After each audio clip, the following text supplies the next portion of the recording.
What up, guys? I'm former UFC fighter and current owner of Easton Training Center, Elliot Marshall. I'm Scott Nickel, teaching pastor at Flatirons Community Church. Scott, am I fucking going to hell? Yes. Welcome to the Saint And the Sinner. What's up, guys? How's everyone doing? What's up? Good to be back with you guys. Saint and the Sinner, episode 4. Yeah. Once again, thanks to not Jay. Jay's not here. He's in middle America holding a Budweiser and yelling about communists, probably. Yeah. But we're here with Hank today. But we're communists, so. You know? Hank's running camera 1 and camera 2 for us, and so we're back for another episode. Thanks for listening. Thanks for all the comments on Facebook and seen some on YouTube and places like that. So it's been good. Let's thank our sponsors, which are none right now. Yeah, so, our sponsors are us. And anybody, Hobby Lobby, if you want to jump on, Chick-fil-A. Chick-fil-A. Whatever. I'm sure you guys are down. Let's do this. Absolutely. Jay and Hank need to get paid. So, man, quick thing to touch on. I had somebody ask me this weekend who she likes me. This girl, she's a fire marshal fan, let's say. Yeah. And she goes to my gym and she asked me a question. She was like, "Why are you doing this? Like, it's just gonna make people quit. Quit the gym. Quit the gym because you're attacking people. And I don't want to attack anybody. I don't mean to attack anybody. I don't think you mean to attack anybody. No. I am not trying to change anybody's faith. I know that is, one, very difficult. And Jared Mercado, if you're listening, you're still wrong. It can be done. Never is never a good word to use, my friend. Jared made some comments on Facebook. He just talked in an absolute that you can never change someone's mind without an incident happening. Right. Something has to happen to them. And I will agree with him. Most of the time, something happens in their life. Yeah, and that's true. We talk about that too. Like, very rarely do you argue someone into becoming a Christian. But I've done it. I've discussed with someone over a long period of time out of it, and I'm sure you've gone into it. Yeah. It happens. Sure. It happens. So I do agree with you, Jared. Never is just a really hard use to word. Yeah, if he would have said rarely. Rarely, sure. then he and I wouldn't be having this Facebook battle right now. So anyway, but she asked me, "Why are you doing this?" One's to show that we can get along. That's one thing that we've always said, that we're friends. Scott came over for some barbecue and his whole family last night, so, Yeah, our worked out. Kids survived one another. Man, we took a couple big steps. The weekend before, we did the wives. Yeah. And then this weekend, we did the kids. Yeah. The kids can be a big thing. That's a big one. Yeah, and then afterwards, Scott and I texted each other our wives' cell phone numbers so we could they could exchange. It's out of our control now. Now we'll see where this really goes because the bosses are in control. Right. But so that was the first thing, was to show that we could get along. But the second thing, and I maybe you feel similar for me, man, if there's somebody on the fence somewhere, not even on the fence, but leans more my way, my way of thinking, and he's in an area or she's in an area where that is just not okay, right? Because we have these areas, right? We just talked about the deep South, the deep Midwest, where if you think a little different, you are just so ostracized. Right. If that kid can listen to me and go, "Wow, there's people like me. There's people like me, and I'm going to be okay, and this is actually okay." But I can remember when I travel for the fights with the guys, I watch a lot of documentaries, and I watched this one called Bully. And it was all about bullying, And these kids that were getting bullied, they just lived in an area where they were so different than everybody else who was so the same. And I wish I could just go jump through the screen and grab this kid's parents and be like, "Your kid's not that different. It's the area that's just so homogeneous. Move somewhere else." And I had this epiphany of this move somewhere else because we were in California when I watched the documentary, and then we went to LA. Because we were, and I went up to Venice Beach, which is a crazy area, right? And there was this skate park there, and it was just built like 6 months ago. And there were these dorky black kids skating, there were these dorky white kids skating, and they were all just together. Yep. you know? And I was like, man, if those parents in that video could just see to take their kids and bounce, just bounce, that kid wouldn't have killed himself probably, because he would have found another group that was weird just like him. Right. Because we're all weird. Right. And we all have our little weirdo idiosyncrasies. Right. And so to answer the question of why, that's one of the reasons why, you know, for me, because I don't want someone to feel so bad about how they think just because it's a little different than somebody else. Well, that's been one of the interesting things too, watching people's reactions to you as well. So Christians' reactions to you, for the most part, there's been a few wacky ones or whatever, but there's been some good reactions because what you're doing, and I think what I'm trying to do too, is to make people think about why they believe what they believe. You know, and I think a lot of times on both sides of this equation, people just have a tendency to just go, I believe in God or I don't believe in God, and then they kind of call it a day.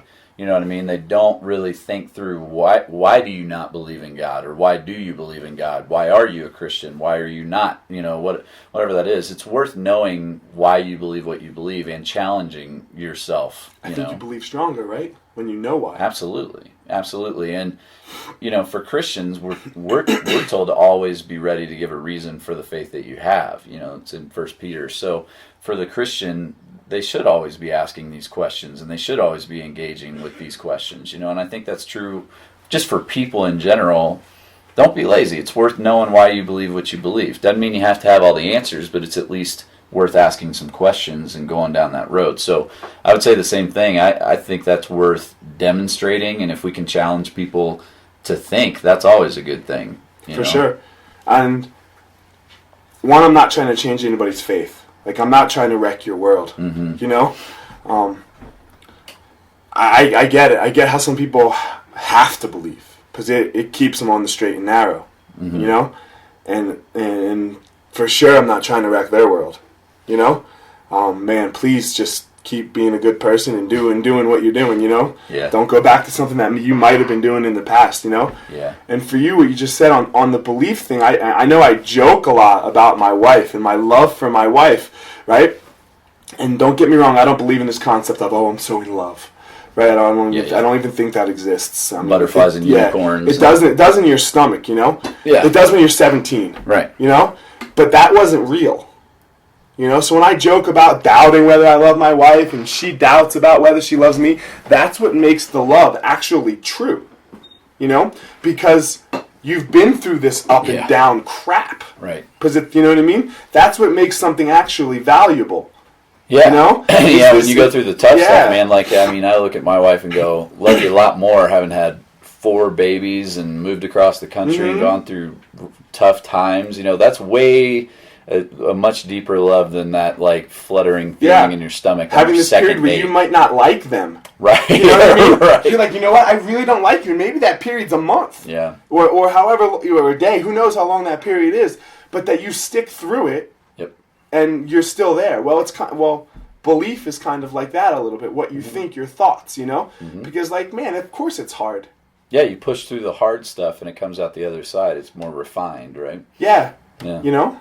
For sure. So if we can demonstrate that for people, and I do think that the overall, you know, thing of going, this is what it looks like to disagree and still be friends is a worthwhile thing in our culture, because it's pretty, I think, increasingly more rare, you know. Well, you have to hate people now. You can't just disagree with them. Yeah, you got to demonize them. You got to demonize them. And part of that is the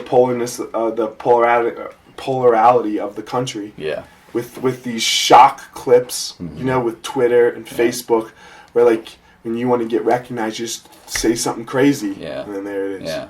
But well, I do have some people I want to demonize real quick. Go ahead, so I'm at Walgreens the other day, all right, which in the town I live in Erie, that's like the epicenter of the town, Walgreens. And it's not even a 24-hour Walgreens. I think they open at like 8 in the morning and close at like 8 at night. It's really frustrating. So I'm there the other day, and Walgreens is similar to other places like Walmart and 7-Eleven. It does not matter where you are in the country. It's the same experience. And I don't know how else to say that other than if you've seen the People of Walmart website, there could be one for 7-Eleven, there could be one for Walgreens. And so I'm in Walgreens, and there's the cigarettes behind the counter, you know, traditional cigarette behind the counter type thing. And then there's this whole section of electronic cigarettes. and the people in front of me are buying these things, and I've seen people like puffing on these things inside, indoors, outside. I've seen these things, and listen, I am not a proponent of smoking. I definitely smoked in high school and again in college for a little while. I don't want anybody to go out there and start smoking cigarettes because of what I'm saying. But man, if you're going to smoke cigarettes and decide to kill yourself, at least do it in a manly way. Because this is the most sissy version of smoking cigarettes I've ever seen in my life. Like, they're neon. I learned today from Hank that they have flavors. Like, if you're going to smoke cigarettes, if you're going to give yourself lung cancer, do it with some Marlboro Reds or do it with some Camel no filters. Just go balls out and just go Camel no filter. All right? That's my rant today. I'm a little frustrated. Like, if you're going to kill yourself, do it in a manly way.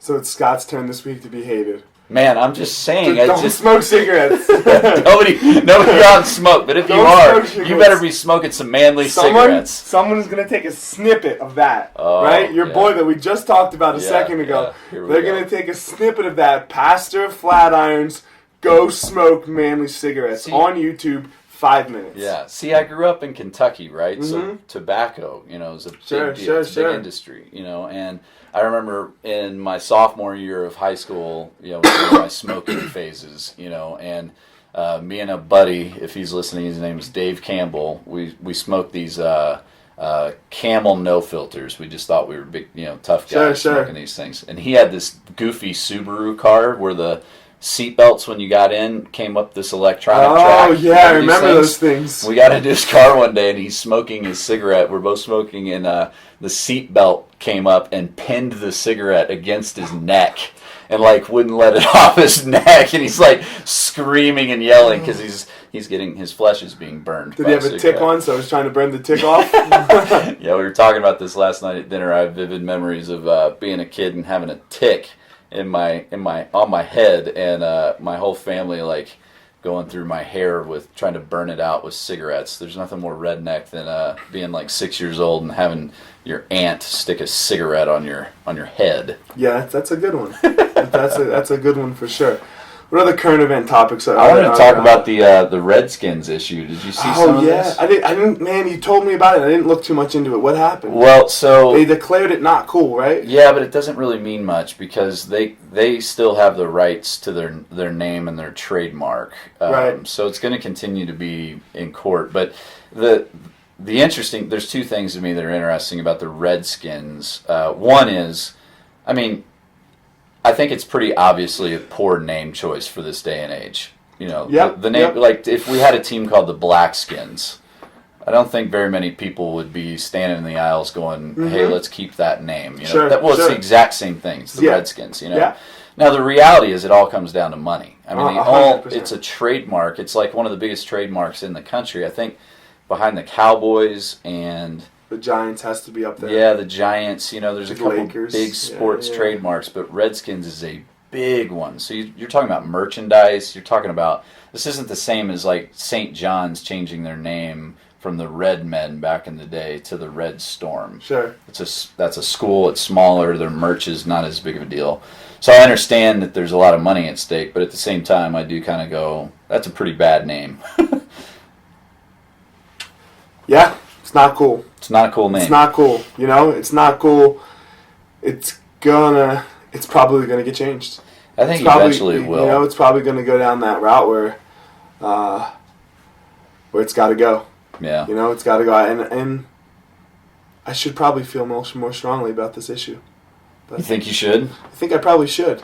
Well, I hate the Redskins, man. I grew up an Eagles fan. Oh, yeah, there's that. So, yeah, throw them all out. With the Cowboys and the Giants, get out. Get rid of all of them. Get rid of all of them. Yeah. It also, though, comes down to that, how much control should the government have, or sway should they have? Here's a team that has an ownership, and that ownership, Dan Snyder, says, nope, it's what I want to call it. It's what it's always been. It's what I want to call it, I don't know. I can see. And then it's supposed to go the way that the public capitalism would say it's supposed to go the way the public should make its decision, right? Sure. You know what I mean? Choose whether to support or not. Yeah, the way to get the name changed is everybody goes, we ain't going to Redskins games anymore. Sure, but that's not going to happen.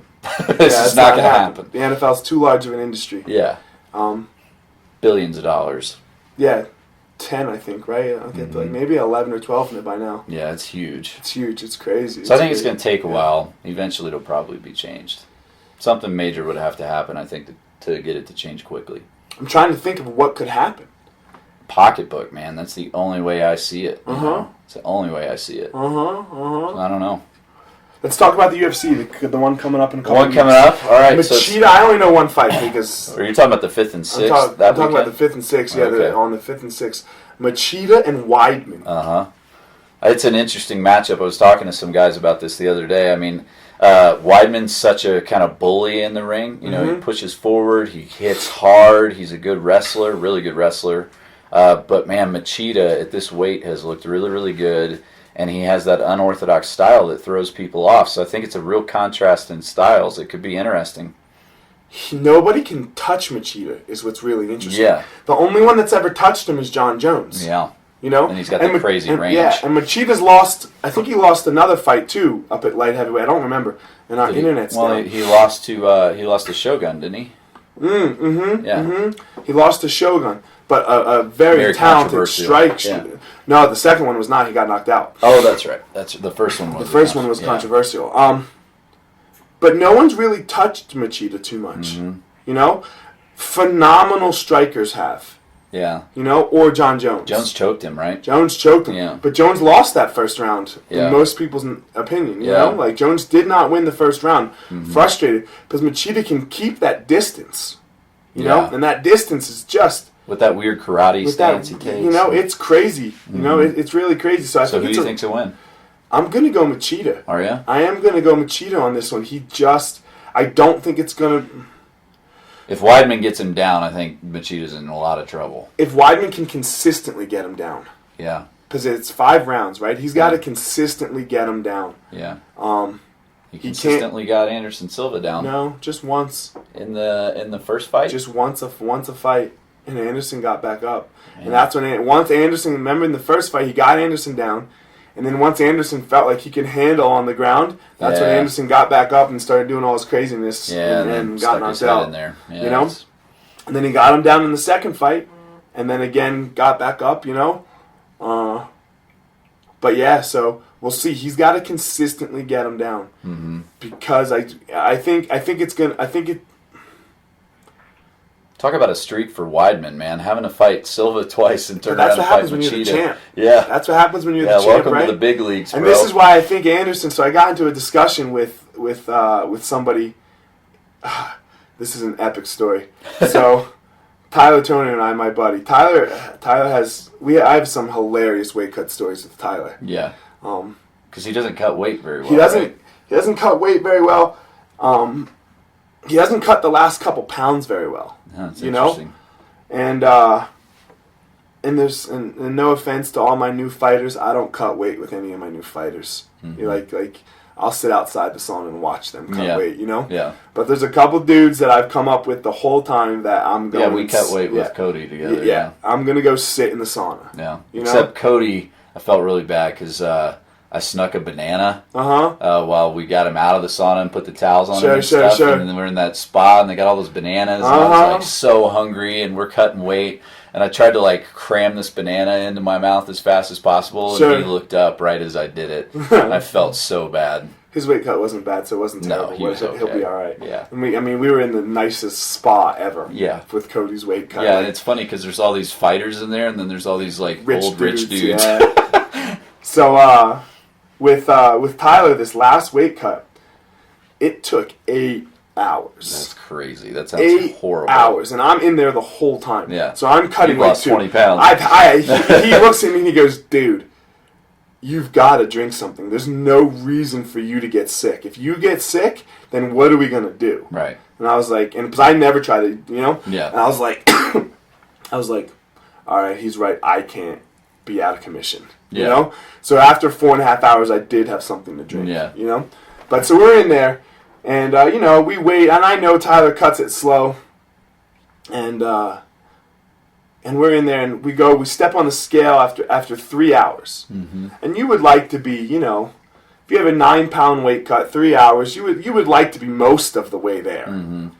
You know, he steps on the scale, and he has lost 1.75 pounds. Oh, it's terrible. After 3 hours. 3 hours. I've never done a 3-hour weight cut. Right? For myself. Right.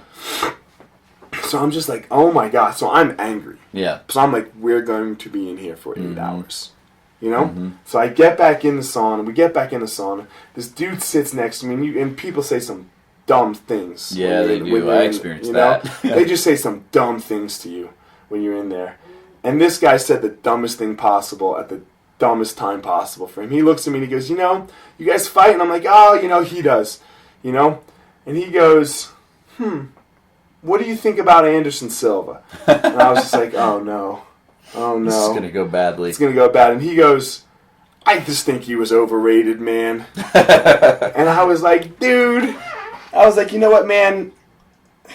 I'm not going to do it. I'm not going to drop an F-bomb. Not dropping the F-bomb this week I was either. like, F you, man. Yeah. You know? F you, bro. Yep. You know? And he goes, why, man? It's just my opinion. And I'm like, well, that's when you're not entitled to have. It's just not right. He's like, why, man? I had one amateur fight. I was like, oh, this is going to make my argument even better now. Yeah. I was like, how did your amateur fight go, man? And he's like, it went okay. I was like, did you win or did you lose? Yeah. Just answer the question. Because I'm already ticked off. Because I know I've been in the sauna for 4 hours, and I know I've got 4 more to go.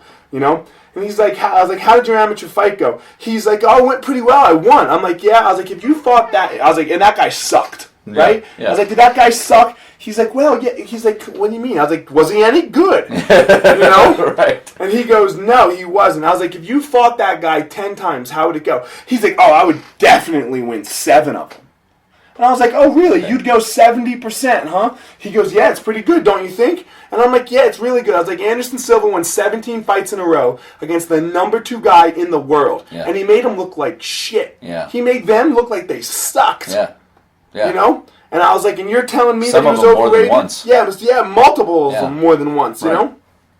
I was like, and you're telling me he's overrated? Say you don't like him. Like, my wife doesn't like Anderson Silva. Yeah, that's fine. She's allowed to have that opinion. You know? I'm good with that opinion. But you can't say he was overrated because he did an awesome feat. Yeah. So, but I think Weidman's gonna. Oh man, it's so hard with Weidman because he beat Anderson to ever vote against him, right? Because you couldn't have paid me to vote ever against Anderson. Yeah.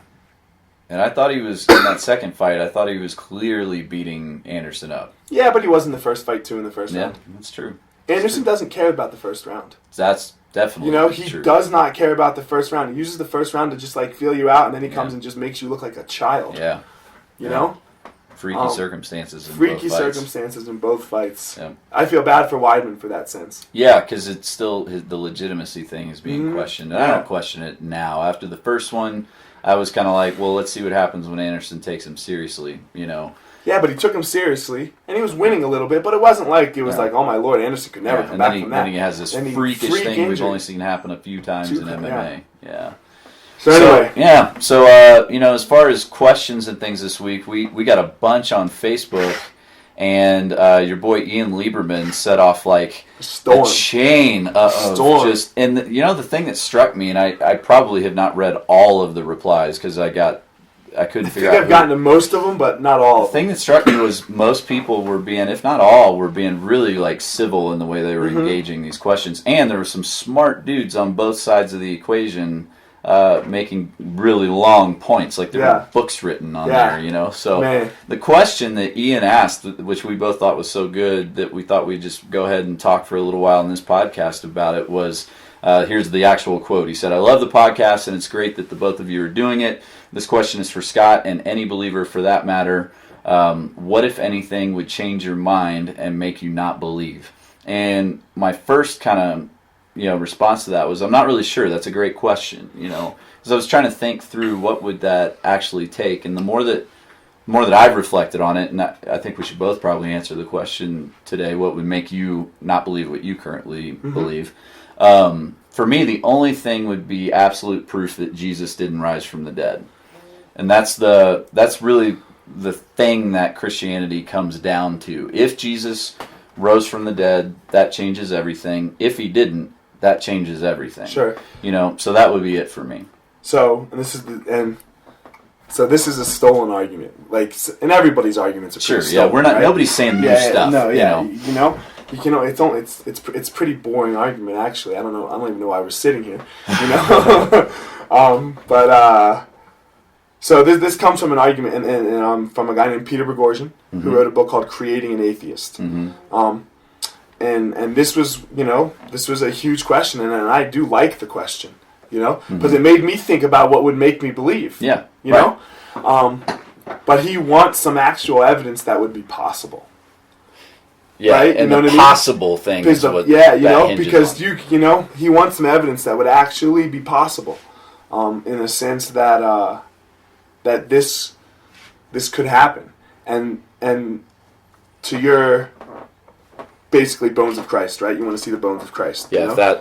yeah. But we can't show that to you. Right. We'd never be able to show that Right. to you, you know, because nobody took some DNA from Jesus 2,000 years ago. Right, and that's why I hesitated to give that answer at first, because I knew that would be how we going to do that. How am I going to show you that? But that is the honest answer for me, is if somehow you could prove that Jesus didn't rise from the dead, because that's the foundation of my faith, is that I really do believe Jesus rose from the dead. And that possibility part to what you're bringing up is the crux, because if you begin with a worldview of the supernatural is possible, then that makes the resurrection possible. If you if you begin with a worldview that says the supernatural is not possible, that makes the resurrection impossible. And so even this argument has to go back to the one we kind of had the second episode.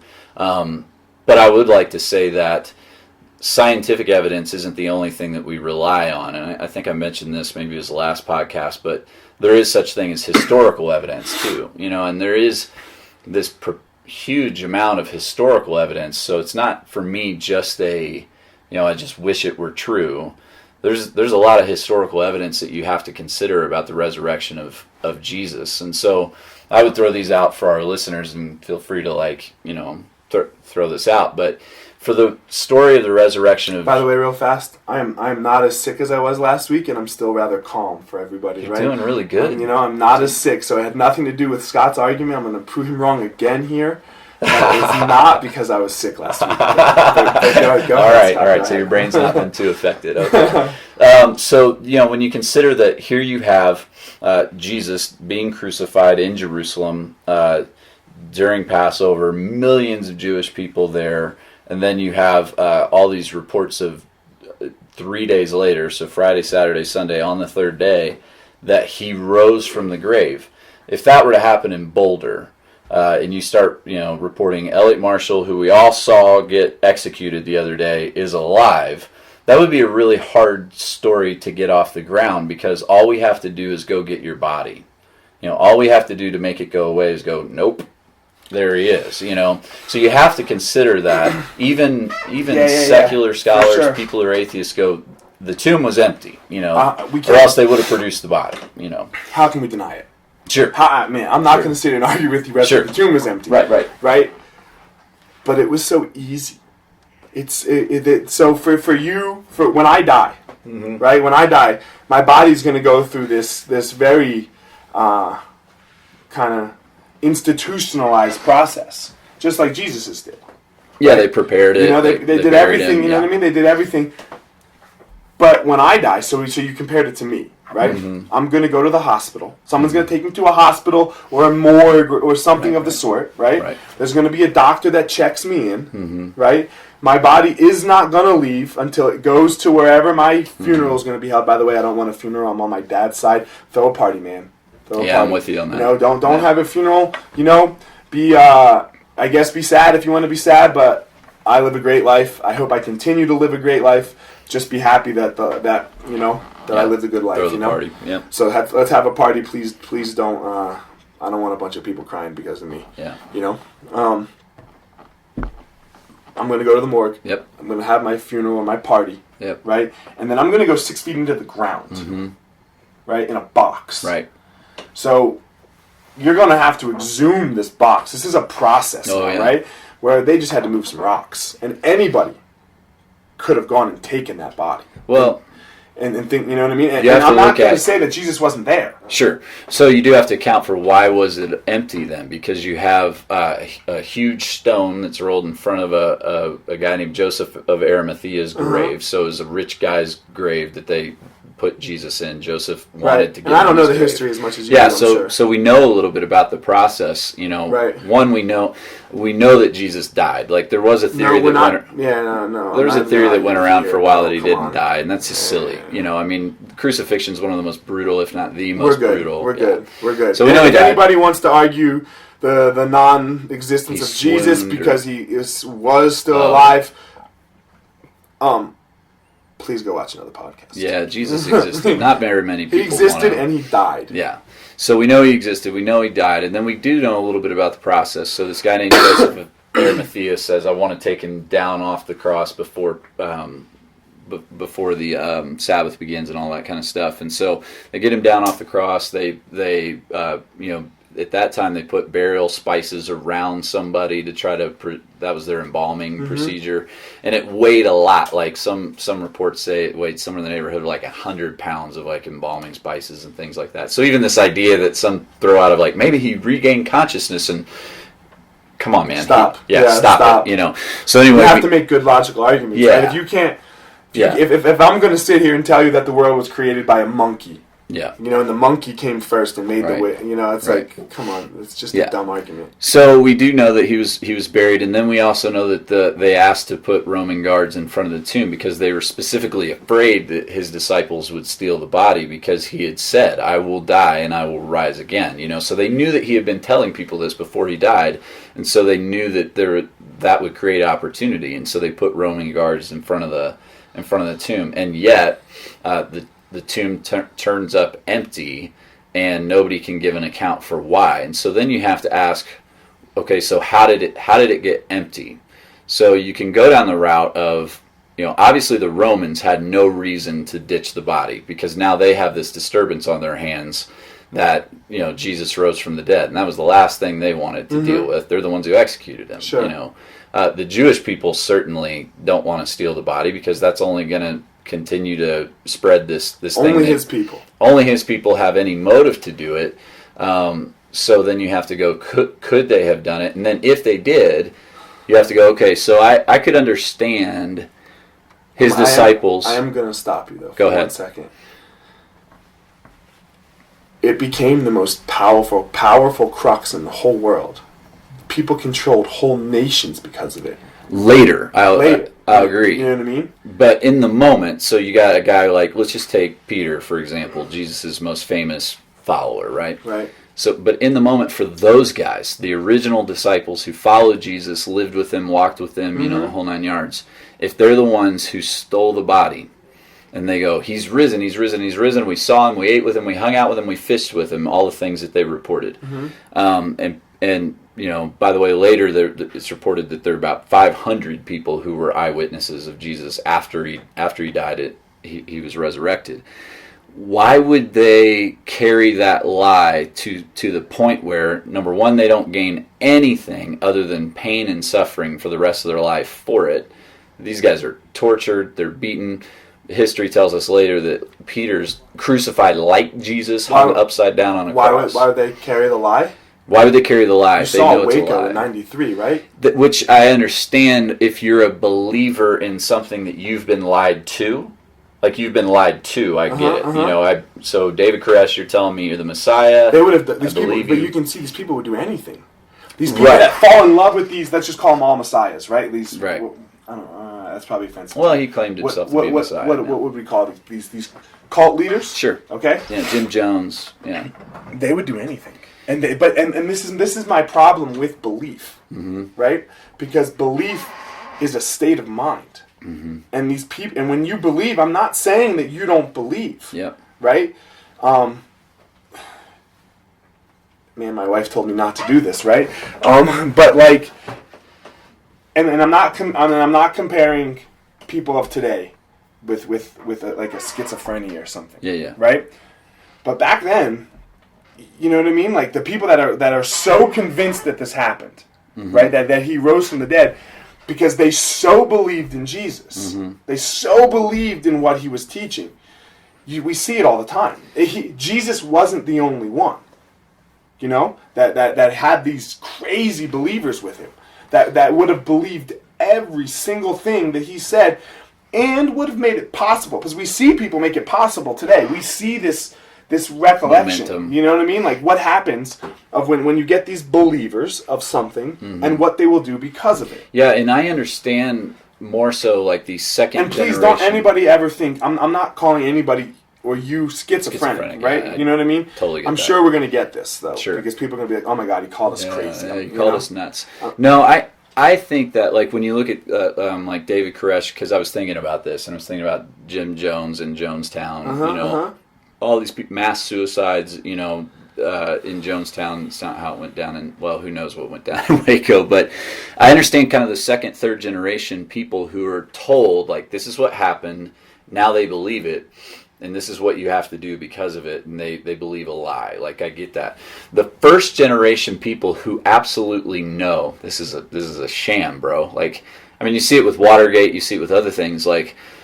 Conspiracies that involve, large amounts of people, some of those people eventually kind of like crack, or they come out and go, listen, this is a lie. People tried to escape Jonestown, people tried to escape Waco. There's always these people who like go, but it was all a sham. But there weren't a lot of them. But there are some, and that's the thing about Jesus' disciples. You would expect, somebody to go, Peter stole the body, man. I'm not getting boiled alive like John did.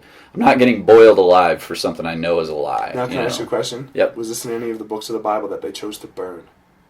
What do you mean? So we don't know what's actually in the Bible, right? Because because there's plenty of gospels that have been left out, that have been burned. So who's telling you the story? So I'm talking about the New Testament accounts. Yeah. And so this is my problem. So again, when you talk about the New Testament and all this stuff, right? Yeah. And I put an example. Somebody asked this question, because somebody asked on Ian's thread. Oh, that went crazy. Yeah. And I saw it. I happened to see this one.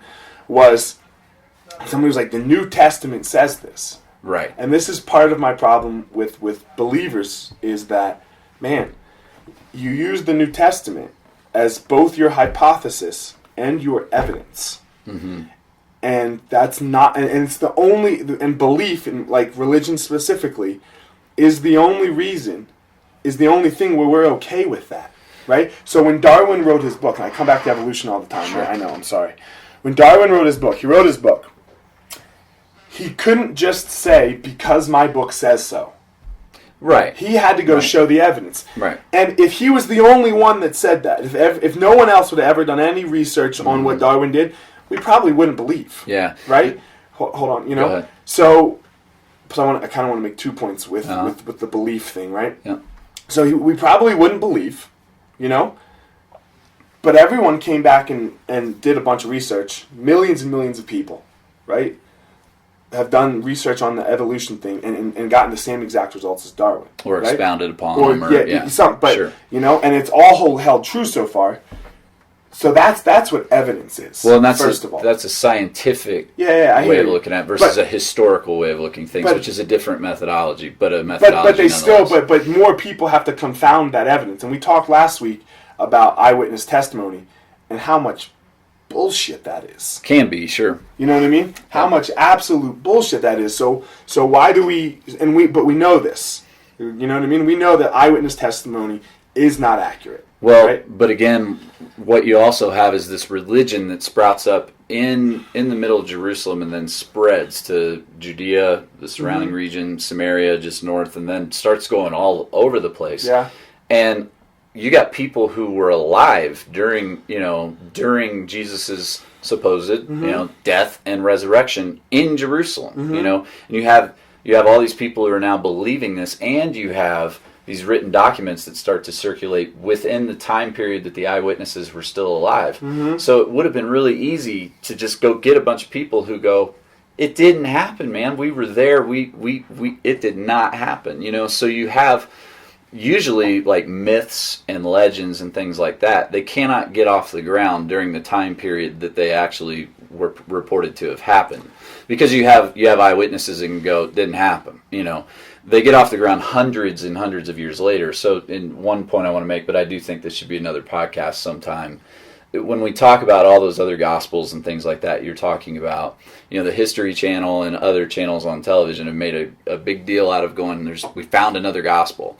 9 times out of 10 when they say we found another gospel, first of all, that's not true. Those were found a long time ago. We've known of these things for a long time. Mm-hmm. But when they talk about like the Gospel of Thomas and some of those other things that have been kind of popular to talk about, those were dated hundreds and hundreds of years after the Gospels that we have in the New Testament. So from a historical reliability standpoint, and this is what I'm kind of trying to emphasize, is historical reliability. And I just want to just because you did it for me, and I appreciate it, and I know you don't think this way, but how did they date those things, Scott?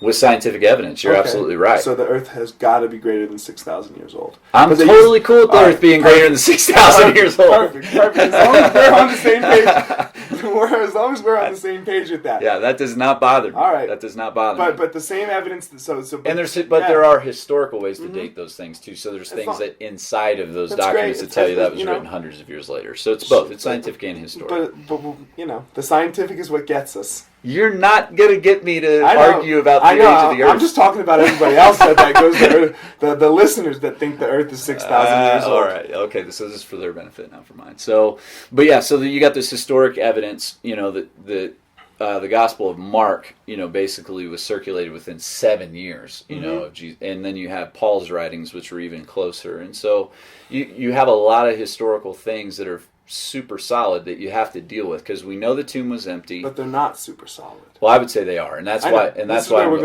we'll disagree or whatever. But I think it's pretty solid. Number one, we know that the tomb was empty, so you have to account for that. So how did that happen, and why would people like those disciples with no benefit of their own go off and die these horrible deaths and watch their wives, in Peter's case, be crucified next to him? So I'm going to answer you. Can I answer your question fast? You remember 9/11, right? Mm-hmm. That's why. What do you mean? That's why. Dudes flew planes in the buildings, right? This whole, to go have 72 virgins. Right. But and that's the difference, is those would be like down the road believers who were told something by somebody else. Mm-hmm, this is what you should believe. But Peter knew. It's the same idea. It's the same psychopathy in the brain.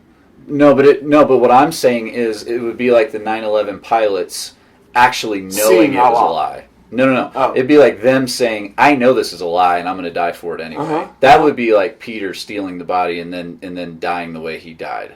So if he knows it's a lie and then dies for that's a whole nother level. Because I believe that the 9/11 guys probably believed. Sure. I see what you're saying. And yeah, these are hard questions for sure. And I do think that they all knew it was a lie. Well, and there weren't many of them, right? There weren't many of them. I do, and we still get it. We still get it. You get these people that are convinced. You get these people that are convinced that they actually talk to God today. Yeah. Right. So what's the difference? You have to account for. They seem to have had some sort of experience, that led them to such strong belief. For sure. That they would go from, you got a guy like Peter again, who denied Jesus 3 times the night he was crucified. He runs from a little girl, basically, who says, "You were one of his disciples." He said, "No, you don't know what you're talking about," and runs away. And then all of a sudden, he's boldly preaching, Jesus rose from the dead, and you guys killed him. Just a few days later. Sure, I hear you. So something happened. You have to say. I'm not going to say he didn't have some experience. Right. So something happened. It's no different. Like this experience and this belief, right, is no different. And people say this all the time. I talk to God. Yep. Right. Mm-hmm. And they're taking this huge assumption that God exists first, right? Which is which again, you will admit is just a wager, right? Yeah, it's a wager. It's a wager. You know what I mean? So it's this huge leap that God actually exists, right? And now they're telling me that they talked to him. I had this experience this week, right? Some lady telling me that she actually talks to him, right, consistently, right. Right. Well, I talk to him consistently. I pray. Does he talk back? Through his word. Okay. Through the Bible. I've never had God speak to me like audibly. Okay, no. so but there's people believe this, right? Mm-hmm. And this is so you're asking me to say how that can't. I don't know, man. Sure. I don't know, but there's people. I used to have a neighbor that could tell me she could talk to my dog. Right. And I could not convince her that she didn't actually speak to my dog. He would bark, and she would say that these were words. That's how Son of Sam ended up killing people in New York. Yeah, exactly, through a dog, right? Yeah, he's talking to dogs. So man, I don't know. I don't know why they actually believe, but how many instances do you want me to give you? Yeah. Where people go crazy. Right. And again, please, I'm not calling today's believers crazy. Sure. Right? I do think that those guys had some psychopathy going on, or just this grand idea of belief, right? I'll throw out one more, and then I want to hear your take. Okay. And then on Ian's question. Yeah. Okay. I gotta pee really bad. Almost done. Hopefully, we make it through the podcast. We're almost done. We only got like 10 more minutes. Maybe they'll hear me peeing in a cup here in a minute.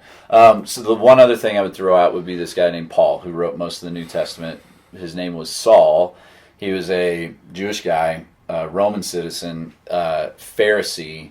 And when after Jesus' resurrection and the church was just beginning, he was the biggest opponent of the church that existed. Like, he had guys murdered. A guy named Stephen, he oversaw him being stoned as because he was a believer in Jesus. And just to touch on last week, this is where we're supposed to get our morality from.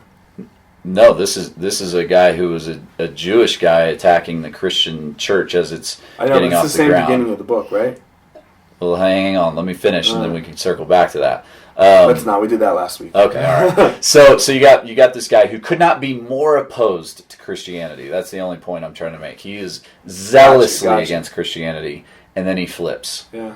And not only does he flip, he becomes the most famous Christian missionary of all time. He goes all over the world preaching about Jesus, responsible for more converts than probably anybody, and he wrote most of the New Testament, and he suffered an unbelievable amount of pain. I mean, he was whipped, he was stoned at least once, he was shipwrecked a few times. I mean, he was beaten, and eventually we learned that he was beheaded in Rome.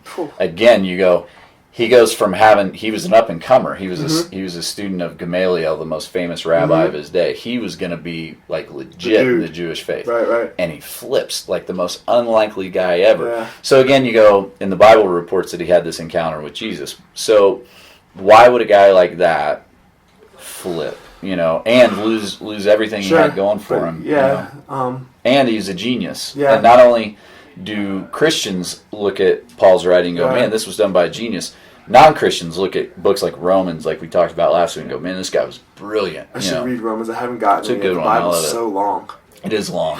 And you can't do it. Like, it's hard to do straight. You got to take these breaks. Yeah. So for all of you believers out there, I'm reading the Bible. I'm in the process of reading the Bible. Right. You got into Leviticus and slowed down. This is what I always tell everybody. I'm like, you'll roll through Genesis, you'll roll through Exodus.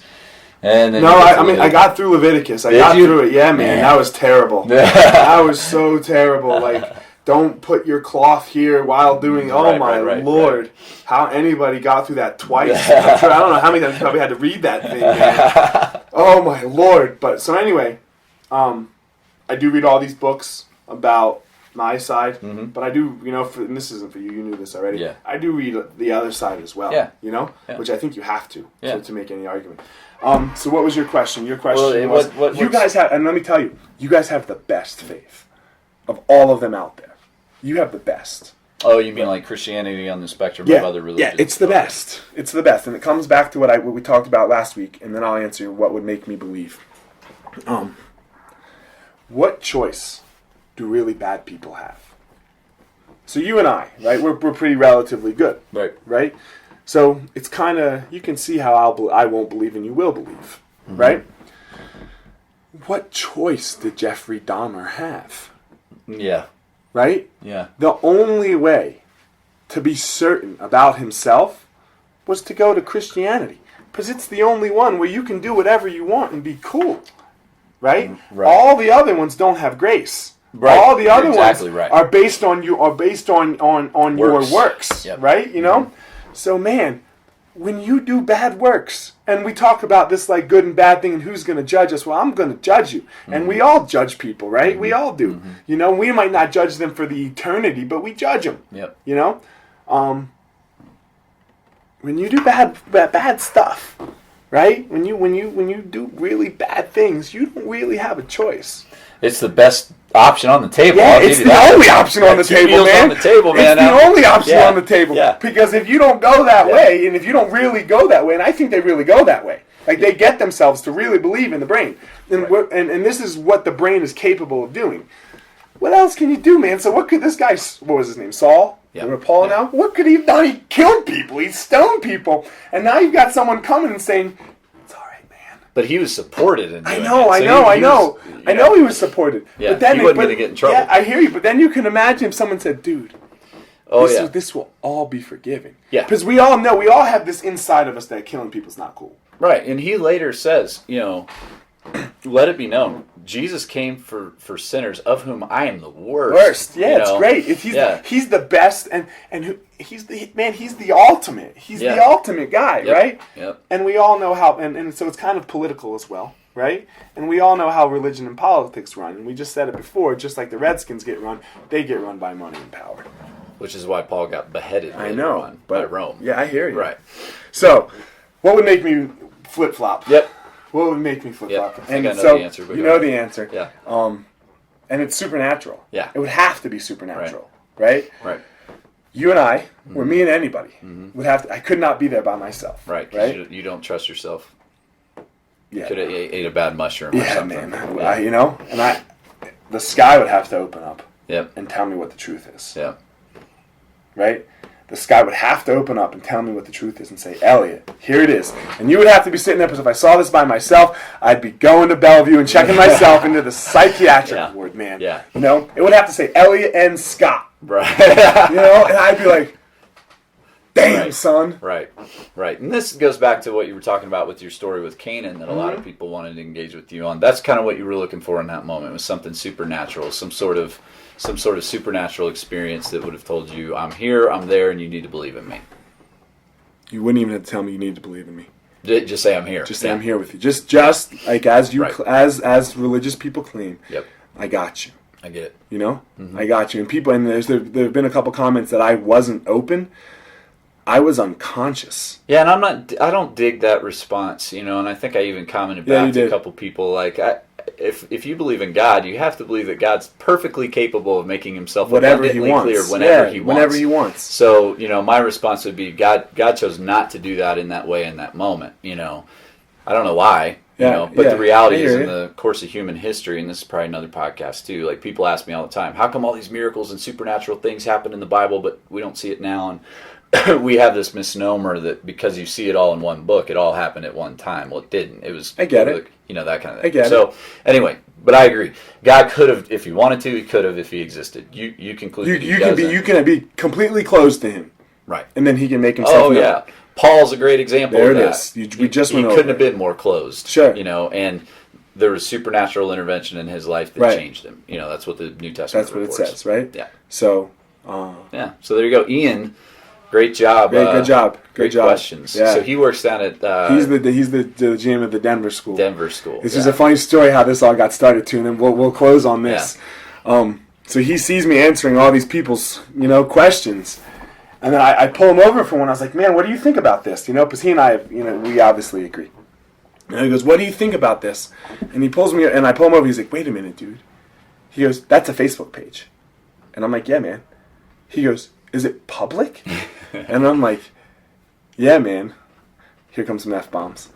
He goes, fuck, man, fuck. And I'm like, what's the matter, dude? He goes, you have no clue how much time I'm going to waste now on this Facebook page. I didn't realize that I could talk to these people too. And I'm like, yeah, man, these are open questions to anybody. Yeah. And then you texted me. He's like, dude, where'd the atheists, all the atheists come from? Right. Because we had none. I was, I was by myself for a while. And then I texted you back. I was like, yeah, man, that's how this whole thing got started. We were just late to the party, man. I love that response. You're like, atheists are typically late to the party. That's how we believe this whole Jesus thing got started to begin with. It's awesome. So yeah, Ian, great job. Keep sending in the questions, everybody. Everybody keep sending in the questions. We have some good questions. Think about them first, though. Think about them first. Don't just mouth off at the I didn't like what Elliot said, or I didn't like what Scott said thing, and that's why Ian's got so viral for in our little viral community, was because he was like, he thought about it and did a little work. So Yeah. great job, guys. Yeah, thanks. We'll see you next week. Saint and Sinner, episode 4. Yep. Peace.